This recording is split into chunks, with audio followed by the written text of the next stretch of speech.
মহান বিপ্লবীর পৈতৃক সম্পত্তি কোথায়? অভিযোগ গ্রামবাসীদের। ভারতবর্ষ স্বাধীন হয়েছিল যার হাত ধরে, যিনি প্রতিষ্ঠা করেছিলেন আজাদ হিন্দ বাহিনী, পরে সেই দায়িত্ব তুলে দিয়েছিলেন নেতাজি সুভাষচন্দ্র বসুর হাতে। ভারতবর্ষ স্বাধীনতা লাভের জন্য বিপ্লবী আন্দোলনে নেমে ব্রিটিশদের এবং ব্রিটিশ বাহিনীর রাতের ঘুম কেড়ে নিয়েছিলেন বিপ্লবী রাসবিহারী বসু।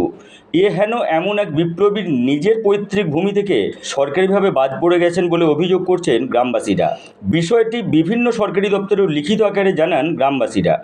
পূর্ব বর্ধমান জেলার রায়নার ২ ব্লকের বড়বৈনন গ্রাম পঞ্চায়েতের সুবলদহ গ্রামে জন্মগ্রহণ করেছিলেন 1886 সালের 25শে মে। তার পিতার নাম বিনোদ বিহারী বসু এবং মাতার নাম ভুবনেশ্বরী দেবী। বিনোদ বিহারী বসু হুগলি জেলার চন্দননগর শহরে কাজ করতেন।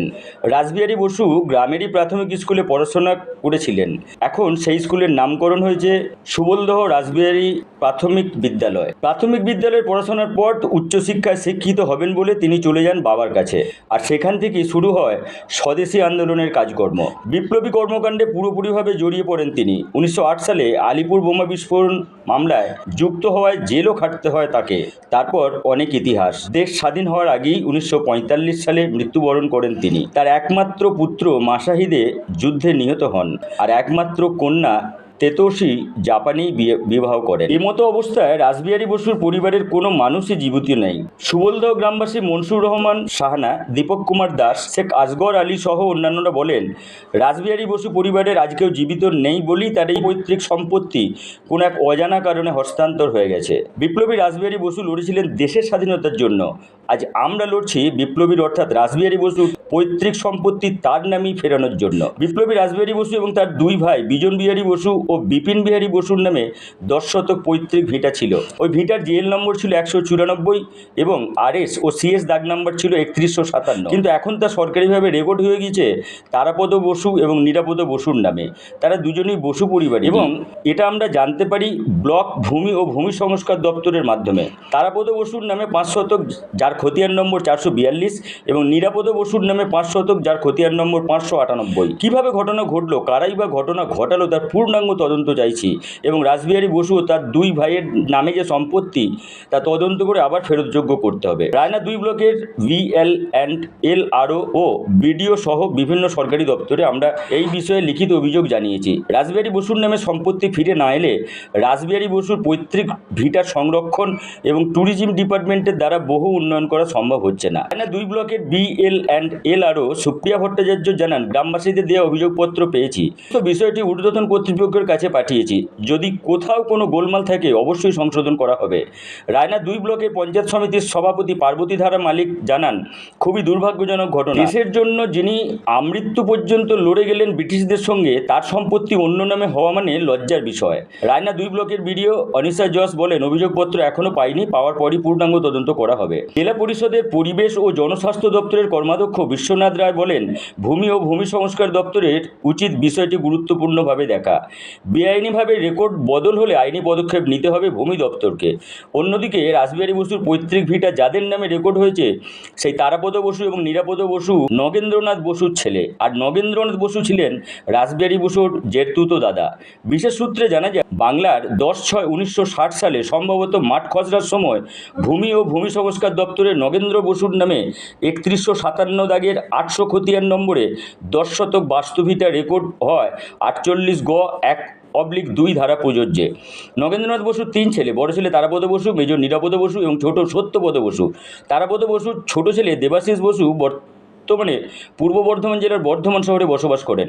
তিনি বলেন, আমার দাদু নগেন্দ্রনাথ বসুর পৈতৃকভাবে পাওয়া 10 শতক জায়গা তারাপদ বসু এবং নিরাপদ বসুর অর্থাৎ আমার বাবা এবং আমার মেজ কাকার নামে রেজিস্ট্রি করে দেন এবং আমার ছোটো কাকুকে গ্রামের রক্ষাকালী তলার কাছে একটি জায়গা আছে, সেই জায়গা রেজিস্ট্রি করে দেন। গ্রামের বসু পরিবারের অনেক জমি এখনও পড়ে আছে। আমার বাবা তারাপদ বসু ছিলেন পাশ করা ডাক্তার। তিনি চাকরি জীবনে অবসর গ্রহণ করার পর গ্রামেই থাকতেন এবং চিকিৎসা করতেন। জীবনের শেষের দিকে বর্ধমান শহরে বাসভবনে চলে আসেন। বসু পরিবারের ভিটা সংক্রান্ত বিষয়টি নিয়ে অতি অবশ্যই সরকারিভাবে তদন্ত করা হোক, কারণ মহান বিপ্লবী রাসবিহারী বসুর পৈতৃক ভিটা সংক্রান্ত বিষয় নিয়ে যে টানাপোড়েন চলছে তা অবশ্যই বন্ধ করা উচিত। আমি এবং আমাদের পরিবারের সদস্যরা প্রতি বছর ওনার অর্থাৎ রাসবিহারী বসুর জন্মদিন এবং মৃত্যুদিন পালন করার উদ্দেশ্যেই সুবলদহ গ্রাম যাই। আমার বাবা এবং আমার কাকা অর্থাৎ তারাপদ বসু এবং নিরাপদ বসুর নামে যে 10 শতক বাস্তুভিটা রয়েছে, সেই ভিটাও আমরা রাসবিহারী বসু ট্রাস্টের নামে দান করে দেব বলে মনস্থই করেছি। কারণ ওনার মতো মহান বিপ্লবীর স্মৃতি ধরে রাখুক সরকার এবং এলাকার মানুষ। দেবাশিস বসু দান করার বিষয়ে নাম প্রকাশে অনিচ্ছুক এক ব্যক্তি বলেন, বসু পরিবারের সদস্যরা যারা আজকে জীবিত আছেন তারা 2014 সাল থেকে আজও বলছেন দান করে দেবেন, কিন্তু আজ পর্যন্ত দান করে দেননি। মহান বিপ্লবী রাসবিহারী বসুর জন্মভিটে বিক্রি হয়ে গেছে, কি বলবেন আপনি? আমরা শুনতে পারলাম, পরশুদিন কি জানতে পারলাম যে এরকম ঘটনা ঘটেছে, যে বিক্রি হয়ে গেছে, সংবাদ মাধ্যমে জানতে পারলাম। তারপর কি করবেন এখন? কি করব, আমরা চুপ থাকবো না। এটা বিষয়টা খুবই খারাপ।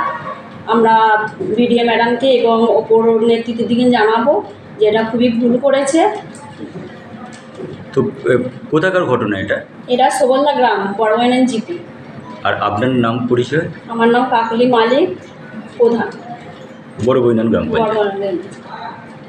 দাদা, এই রাসবিহারী বসুর যে পৈতৃক ভিটে, এই ভিটে বেনামি হয়ে গেছে এই বিষয়ে?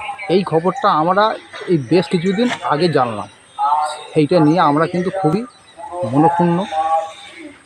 কারণ রাসবিহারী বসু এই শুধু বাস্তু ভিটেটা নয়, ওর জমিও আছে। তা সেটা কী করে অন্য নামে হলো, তা সেই দায়িত্বটা তো আমাদের নয়।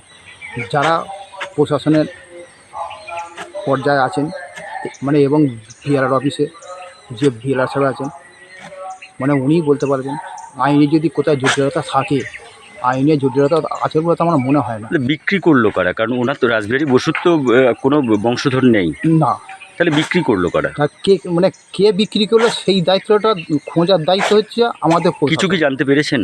না, আমরা এখনও কিছু জানতে পারিনি। তবে কিন্তু আমি 100% শিওর, কারণ উনি যখন দেশ ছেড়েছেন তারপর এইটা তাহলে সে এসে কে রেজিস্ট্রি করলো? তার ছেলে তো সেই যুদ্ধে তৎকালীন সময় মারা গেছেন, ওর মেয়েও আছে জাপানে বিবাহিত, জাপানি বিবাহিত। তাহলে ওই জায়গাটা কে হস্তান্তর করলো, কী করে হলো, তার দায়িত্ব কিন্তু আমাদের বিএলআর সাহেবকেই নিতে হবে। আচ্ছা, এই যে এখানে দেখা যাচ্ছে যে ইঁট নামানো রয়েছে এই রাসবিহারী ঘোষের জায়গায়, বা যেটা বোঝা যাচ্ছে গরুও বাঁধা হয়, এই ব্যাপারগুলো কতটা সচেতন? এবার একটা বলি, সোবলদা গ্রাম একটা হচ্ছে নিম্ন মধ্যবিত্ত গ্রাম, সাধারণ মানুষের খেটে খাওয়া মানুষের গ্রাম। কারুর হয়তো বছর ভিটে আধ কাটা কি এক কাটা, সে হয়তো একটু গরু দুটো ছাগল পুষেছে। আজকে এই জায়গাটা ভগ্ন অবস্থা পুরো আছে, খোলামেলা, তাই তারা এসে একটা ছাগল বা গরু এখানে হয়তো এটা কিন্তু আমাদের একটু দৃষ্টিকে একটু লাগছে। কিন্তু আমি বারবার ধরে আমার প্রশাসনের কাছে আমি দ্বারস্থ হয়েছি এবং সবাইকেই বলেছি যে যা করে এই বাস্তু ভিতেটা একটা বাউন্ডারি ওয়াল দিয়ে জায়গাটাকে একটা প্রোটেক্টেড এরিয়া করে চিহ্নিত করা হোক। আপনার নাম? আমার নাম দীপক কুমার দাস। বাড়ি এই গ্রামে, সুবলদা গ্রামে।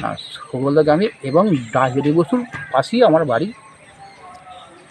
এই জায়গাটা আপনি দাঁড়িয়ে রয়েছেন, এই জায়গাটা কার? এটা পুরো বোস ফ্যামিলি, রাসবিহারী বসুর পুরো ফ্যামিলি। তো এখন দেখা যাচ্ছে যে বিভিন্ন সংবাদ মাধ্যমে বা বিভিন্ন জায়গা খবর যে এটা রাসবিহারী বসুর নামে সম্পত্তি নেই। সেটা তো আউট করে দিচ্ছে না, সেটা বিএলআরও বলতে পারবেন, সেটা তো আমরা বলতে পারবো না।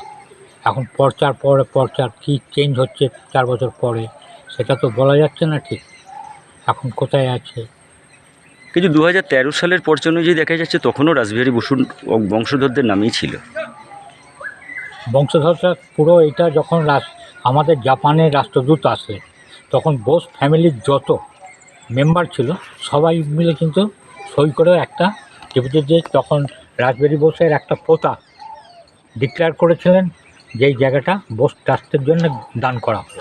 পর থেকে তো আমরা শুনছি, আমি তো সেই 69 বছর বয়স আমার, তার আগে যখন বড় হয়েছে 14-15 বছর বয়স থেকে তো একটার পর একটা শুনি।